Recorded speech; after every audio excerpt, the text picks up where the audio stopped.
Fa niona tamin'ireo mpandraharaha tao Mahajanga ny ministra ny varotra sy ny fanjofana ny faran'ny herinandro lasa teo no resahana tao anatin'izany ny olona ny mpandraharaha any an-toerana notsim-pihana ihany koa anefa tetsakilan'izay ireo fepetra tokony ho raisin'ny fanjakana ahafahana miala amin'izay olana samihafa izay. Olana izay sedrain'ireo mpandraharaha tao Mahajanga tamin'ny novambra sy desambra 17 teo ny fahatarany ny fahatongavan'entana.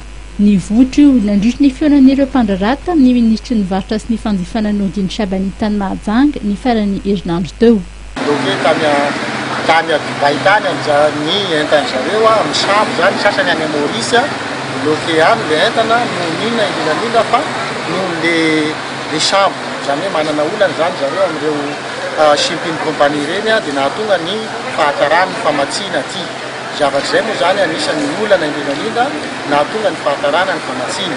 Fa izao moa zany araka ny ezaka rehetra izay natao dia fa hitanareo angamba feno dia feno ny zavatra ny TVM efa Majunga. Anisan'ny nasiany ministry ny varotra sy ny fanjifana teny ihany koa ny mikasika ny sandan'ny vola vahiny sy ny fifanakalozana ara-barotra.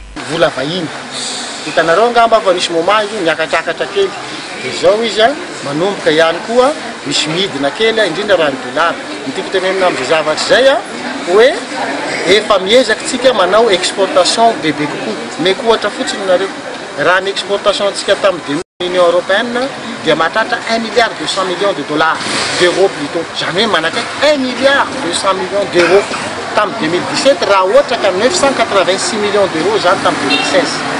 Jamais 45 à 50% d'exportation antsika dia makany amin'ny vondrona européenne. Efa nisy fihezana hatrany amin'ny 100 à 200 millions d'euros zany. Fa rehefa betsaka zany ny devise midina aty amintsika manana devise tsika ary miamatanjaka koa ny ekonomitsika.